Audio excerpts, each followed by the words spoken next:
So what's next for the Milwaukee Brewers? They've made a couple of minor moves. Well, you could say minor moves, trading Adrian Hauser and Tyrone Taylor. But what's going to happen here going forward as the countdown begins to Valentine's Day? That's when the Brewers report to spring training. We'll talk to Jack Stern from BrewCrewBall.com. We'll get his take. We haven't talked to him in a while. We'll get him next on Locked On Brewers.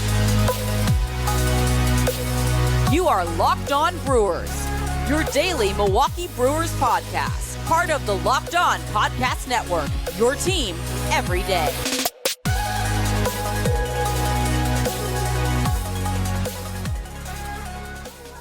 Hope you had a good holiday. Good to have you aboard here as, we continue to move on in our off season. Remember, I was thinking, have the Brewers ever made a move on Christmas? Christmas Eve of 2004, they signed Jeff Suppan. I hated it from the very beginning. And he came out and he started off they signed him in December 2006, because then he came out in 2007, and I was doing sports talk in Green Bay, and people hammered me because they're off to a 4-0 start. Oh, Chuck, you got to rethink that. That was a great pickup for the Brewers. And all of a sudden, they had me tilting the other way. And I'm like, well, turned out I was right in the very beginning, after all, on Jeff Suppan. Jack Stern, a guy who I'm always right about, joins us right now here on Locked On Brewers, part of Locked On Podcast Network. It is great getting him aboard and talking Brewer. It's been since late October that we've talked to Jack. Jack, the Suppan trade, I mean, were you thumbs up or thumbs down on that Christmas Eve move, 2006? Well, I was too young at that point to even care about that move. I was afraid to ask. Yeah, that's going to make some people feel old probably. But in hindsight, just kind of looking at what Jeff Suppan did in his career up until the point when the Brewers signed him, that's expectation there should have been maybe he's a number 5 innings eater, because that's really all he had been at any point in his career. If you're signing him as, sort of a big addition to your rotation, that's misplaced expectations. And I think that proved to be pretty true once he came to Milwaukee. Well, 4 years, $40 million at that time, still was a lot of money. 4 years, $40 million. And I'm like, that was one of the richest, still is like one of the bigger contracts in Brewer history. I had no intention of bringing that up, but in the intro, that just came to me. It just dawned on me. I'm like, man, Christmas Eve, we had a move, 2006.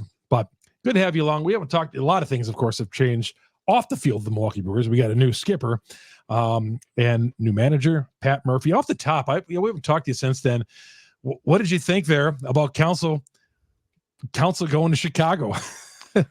It's one of those things where I've told pretty much everyone who's asked me about this. This is one of the very few times where there's been Brewers news that completely floored me, like shocked me. I had no idea that something like that was going to happen. And I think that was the case for just about everybody. It was just a weird day and a weird couple of weeks in the fallout of that. And I think that we still haven't gotten a whole lot of answers as to how exactly that whole process went down. No. I know my takeaway as time kind of progressed and I processed through it a little bit was it really just seemed a little strange on Counsell's part, the way that the whole thing went down, especially because from the Brewers' perspective, it just seemed like they had missed something, that there was something that they didn't hear from him. There was a suspicious lack of contact leading up to his decision, and that kind of coincided with when he was having that secret meeting with Cubs president of baseball operations, Jed Hoyer. It was just a really, really surprising, strange way that everything unfolded, and I think the Brewers were kind of in scramble mode after it happened in terms of kind of coming up with how they were going to react to this in front of the media, just because no one saw it coming. I think they were prepared for Counsell to go somewhere else, but you could tell just by the reactions of Mark Ananasio, Matt Arnold, the players who were asked about it, nobody saw that coming. Looking back, Cubs already had a manager when Counsell was interviewing, a little sneaky. And then if I recall, he called them. He called them. It was odd. Just odd, the whole thing, how that just materialized. And before you knew it, he's being introduced as the next manager of the Chicago Cubs. I'm like, huh? Just odd. Jack Stern joining us here, Locked On Brewers, part of Locked On Podcast Network. Probably the biggest offseason. Well, of course, Woodruff, not tendering him. That was that's even bigger than this one. But getting Coleman Crew in a move for Tyrone Taylor and Adrian Hauser. Do you look at that as that a corresponding move is going to be made somewhere down the line, that this sets the table for something else? There's a part of me that wants to believe that, but I'm honestly not entirely sure, because this was a trade where the Brewers were shipping out two guys who really didn't have as clear of a role with the team moving forward. Adrian Hauser had 1 year of club control left, and you could slot him into the back of that rotation as kind of that league average fifth starter that he's been for the last few years now.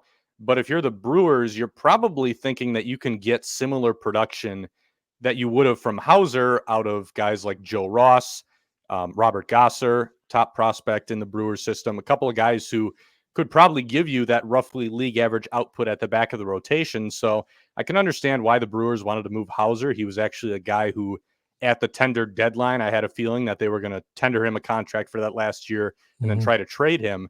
Tyrone Taylor was in that camp as well.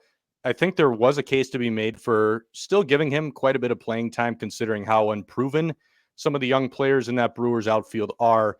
But it seems like the Brewers are committed to going with some youth in the outfield, wanting to see what these guys can do. So Taylor was always a candidate to be the odd man out. So I'm not really surprised that they shipped either of these guys away. And I don't think it's necessarily a precursor to other moves. I think it's really just a precursor to getting playing time for some other guys in the system who the Brewers think can do the same job that those guys did.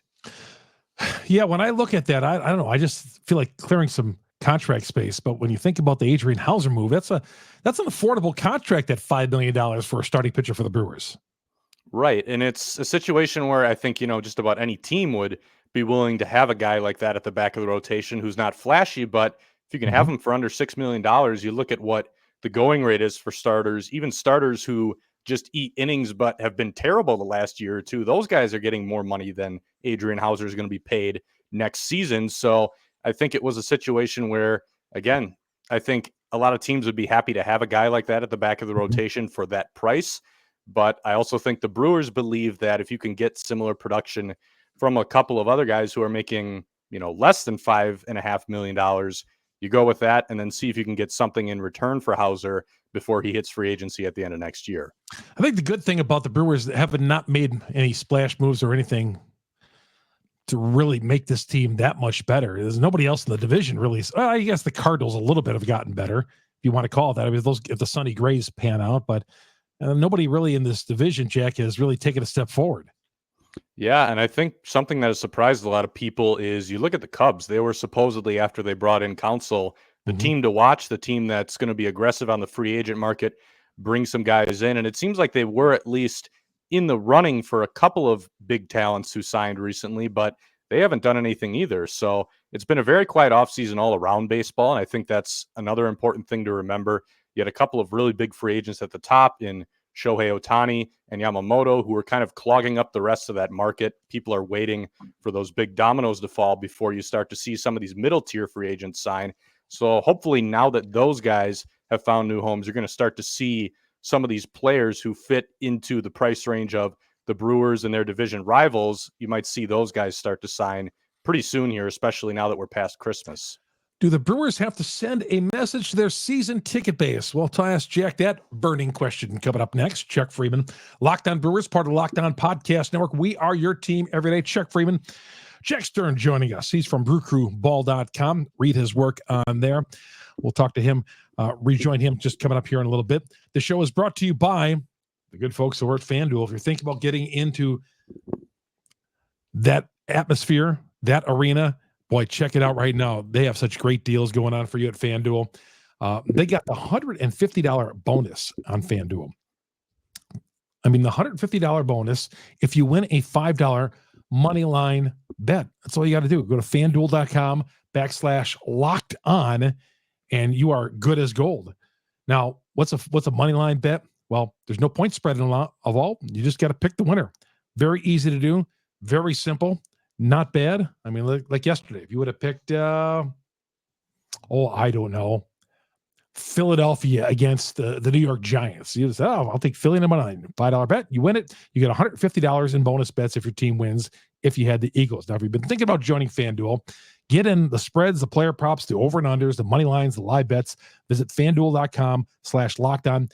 And with all the college basketball going on right now, the holiday tournaments, the bowl games, NFL, it's getting great. Got football going on Saturdays as well with the NFL. Score early with the NFL and get that $150 in bonus bets with any winning $5 bet on the money line. FanDuel, the official partner of the NFL, but go to FanDuel.com/lockedon, LOCKED, and kick off the NFL season. Chuck Freimund, Locked On Brewers, part of the Locked On Podcast Network. Thank you, everybody, for always joining us here on Locked On Brewers. Get us on Google, Spotify, Apple. We're on all the major downloads. Go to YouTube, search Locked On Brewers, hit once you get us up, hit the subscribe button, hit that like button to alert you every time we drop an episode. We are here all off season talking Brewers baseball with you. Jack Stern returns with us after this time out here on Locked On Brewers. Welcome back to Locked On Brewers. My name is Chuck Freimund, first-year host, longtime sportscaster here in the state of Wisconsin. Jack Stern from BrewCrewBall.com joining us right now. Jack, do they have to send a message to the season ticket base, which seems to be down in recent years, that we really want to win? I feel like there's a sentiment about Brewer fans that Mark Antanasio doesn't want to win, and he doesn't want to spend money.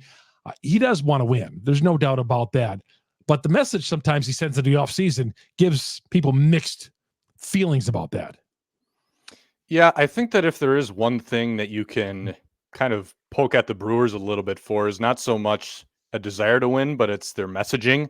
I think that they haven't done a very good job of being good at PR, doing a good job kind of explaining to fans what the objective is, how they're trying to win, just what the plan is. I know they've tried a little bit since really David Stearns used that bites of the apple line during the infamous Josh Hader trade. But I think that was really kind of the beginning of fans not really being able to understand what's going on here and what the vision is. I think they're trying to get better at that. And I think that the first step that they've really tried to take now in sending a clear message to this fan base is signing Jackson Chourio to that record-breaking extension for a player who's never played in the major leagues. I think that they've done a pretty good job of trying to hype him up and show the fans that this is the guy we want to build around. This is the guy who is going to be the centerpiece for the long term. At the same time, I think there still has been a little bit of a problem with the messaging where fans are still perceiving it now as, okay, so we're starting a rebuild around Chourio. And something that the Brewers have been trying to do throughout this whole stretch here under David Stearns and Matt Arnold is they're trying to just keep this continuous window of contention open, and they're trying to avoid having to rebuild or step back or do anything of that sort. And part of that process is going to be some moves that probably confuse the fans a little bit. It might seem like the Brewers are trying to do two different things at once because in a sort of roundabout way, they're trying to counter build is really what they're looking at here.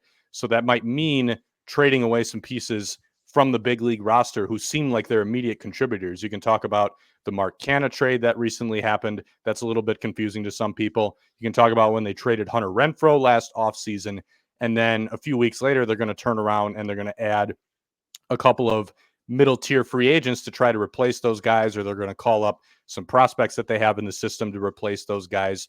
So I do think they do need to do a little bit of a better job of perhaps explaining to fans what the objective is here, because the objective is to compete every single season. And the hope is that by doing that and making the playoffs almost every year, one of these years, everything is going to click at the right time, and they're going to be the team that gets hot in October and ends up winning a World Series. That's what their goal is. And I think that's the message that they should be trying to send to ticket holders and to fans. I just don't think they've done a very good job selling that vision. No, and I do want them to take more than just doing, patching things together just good enough to get to the postseason.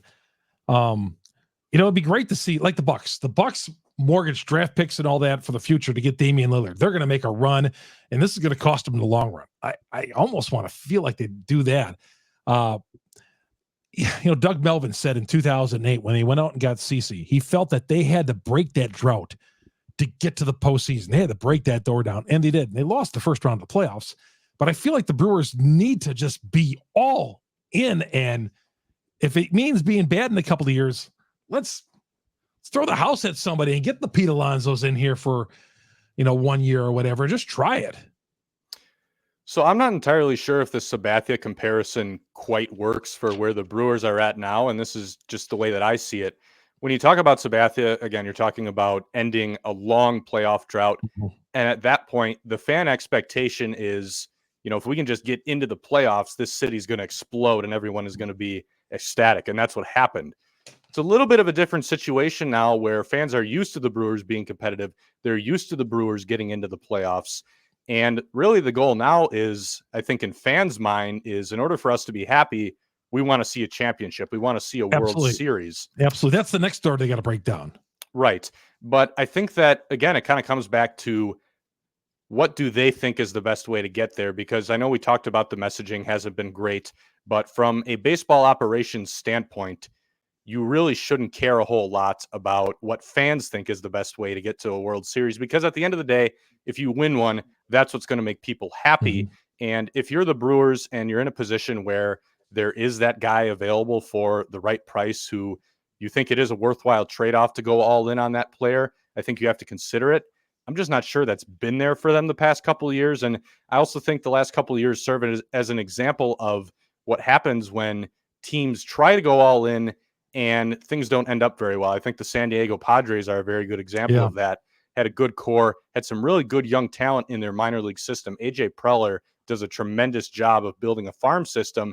And then they went all in. And I think they went all in a little bit prematurely, and they didn't really go about doing it the best way. The Padres have this habit of really buying high on guys and overspending on some big stars. Xander Bogaerts is a good example of that. They signed him to a massive deal when now they're already looking to move him off to shortstop 1 year into that contract and try to have him play a different position because they think they have better options there. And they just end up in this spot where they've dumped all these resources into competing and they don't have a title to show for it yet. They're not quite in the spot yet where things are breaking down, but they already had to trade away Juan Soto after they made a big deal for him not long ago. So I think we do see some examples of how that doesn't always work out. And then you have teams like the Diamondbacks who ended up going to the World Series this year after defeating the Brewers. You can look at the Washington Nationals in 2019. They were not the best team on paper. They beat the Brewers, ended up going to the World Series and winning the World Series that year. And again, there was a little bit more spending there because they did have the big arms in that rotation who they went all in on. But it is a balancing act. And I think the Brewers are constantly analyzing the risk and reward of going all in. And I think right now, the way that they see it is they just have a better chance of reaching that ultimate goal if they give themselves more shots at it. Has the execution always been perfect for building a good roster to get to the World Series? I don't think it has. And I think that's where you learn some lessons and maybe change the kind of players you're trying to target a little bit. But I think the overarching approach, even if it's not the most exciting way of going about it, I do think they have the right idea here, even if it's a little disappointing. And the only way to really ease that disappointment from fans is if it works. Well, I feel like the old mentality is let's try to bash our way to a title.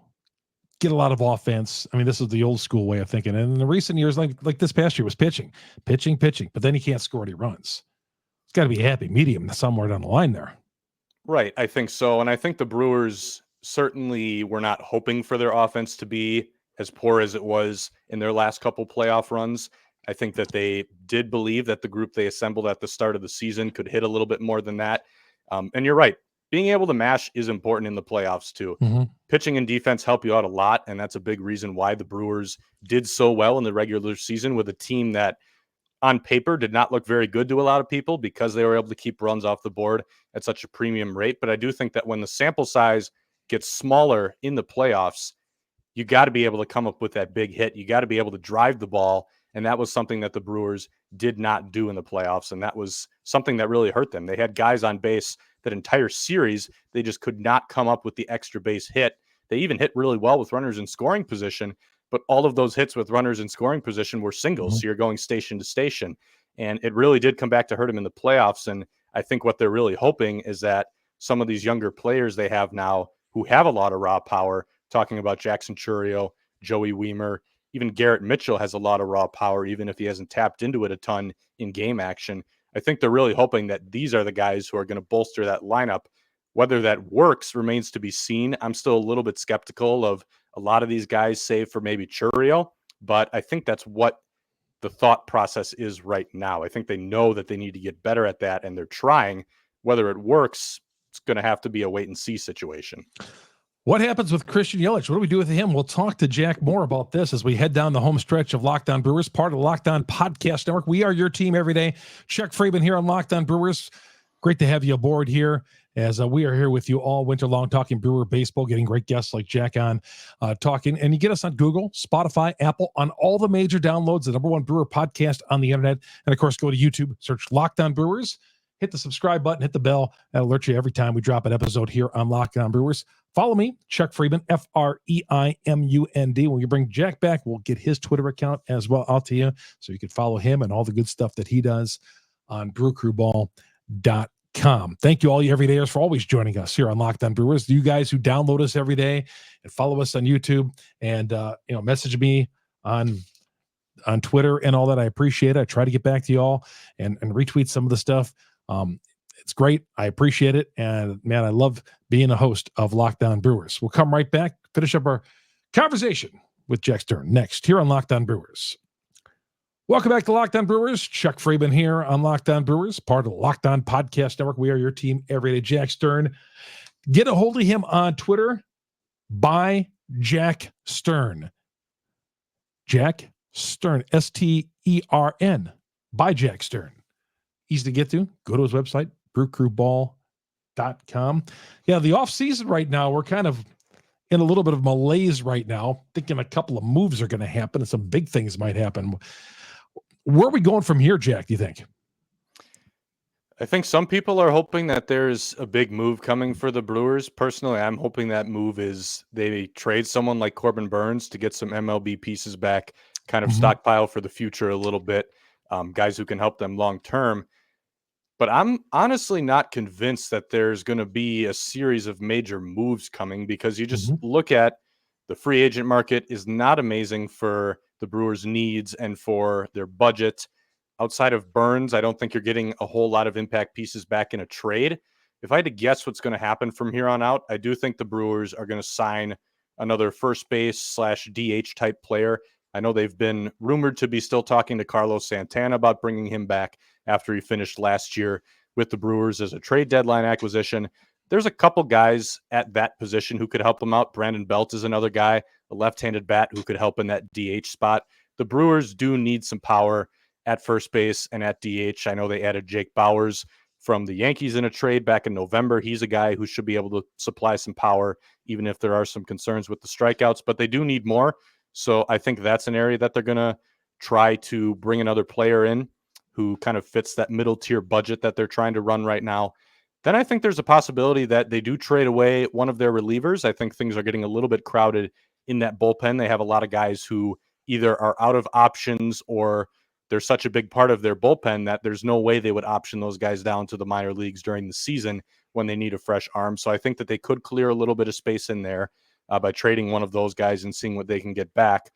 Other than that, if they don't trade Corbin Burnes, I really don't think there's any groundbreaking, earth-shattering moves coming here. I think this is a team that is largely going to run it back with the main core pieces that they had last year. There's going to be some changes around the edges, as there are every year, but I don't think we're going to see this radical makeover of the roster within the next few weeks unless they do trade Corbin Burnes. I feel like Carlos Santana, that's like a Pirates move. Well, there's nobody left. Oh, you might as well take Carlos back. I don't know. I'd be disappointed. Nothing against Carlos, but he's 38, going to be 39 and all that. We got to do better at first base. I think he's a guy who was really good for what the Brewers needed down the stretch last year, and he acclimated himself very well to the clubhouse. Good defender at first base, provided that power that they needed down the stretch. But I do share those concerns a little bit with you about the age. He's getting up there. I think that they should probably have a similar approach to him as they did to Mark Canha before they traded him. Bring him in. He performs well in the second half after the trade deadline, and then you just kind of say, well, we got everything that we could have expected out of him. Now we're going to move on, and we're going to see what else is out there. And I do think there are some other options at first base in free agency. That's the one position that just about every year you can find guys to supply power for cheap. And I think there are some guys who are more likely to hit for power than Santana is next season. They're not going to be all in moves or anything. But I think that there are some other guys out there who I'd probably rather see them go after at this point. All right. Christian Yelich, what are we going to do with him? You want to keep him? You want to trade him? You want to move him around? Where do you see the plan for Christian Yelich is? I think the plan is he's still going to be the starting left fielder most of the time next year, maybe some more DH time for him just to get some of these young outfielders a little bit more playing time. But I think Yelich is locked into Milwaukee for the rest of that contract. He has a no trade clause in that deal. Any attempt to trade him would basically be a salary dump, and I don't think that's the way the Brewers need to approach it. I know he's making a lot of money for a smaller market team, but in the grand scheme of things, if the Brewers are not going out and spending a lot of money on other free agents, I don't think it actually hurts them all that much. Again, he got back to producing in 2023. He was a nice piece for them. Still probably not playing quite at the rate you'd like with the amount of money they're paying him, but he's a solid everyday player. Probably should have been an all-star in 2023 just because he really did a nice job for them at the top of the order. His defense actually took a little bit of a step forward as well. But I know the contract isn't ideal, but this is a guy who is still very much a part of what the Brewers are trying to build. He's still a contributor. He's still a role player on this team. I don't think there's any pressing need to trade him, so I don't think he will be dealt. I feel at 32, that back is not going to get any better at this point. I mean, we're going to have some times when Christian's not in the lineup again today. What? The back is flaring up. And then it's like 2 weeks before he comes back. Yeah, I wouldn't be surprised if he ends up going on the Ryan Braun plan that they had Braun playing on his last several seasons in Milwaukee, where you build in these regular rest days to make sure that things don't flare up. Again, they do have the luxury of the DH now, where they can get him a little bit more time at DH and get him off the field, get him off his feet a little bit. But I would expect that he's not going to keep playing quite as many games as he has in the past. You might still have occasional IL stints for that back.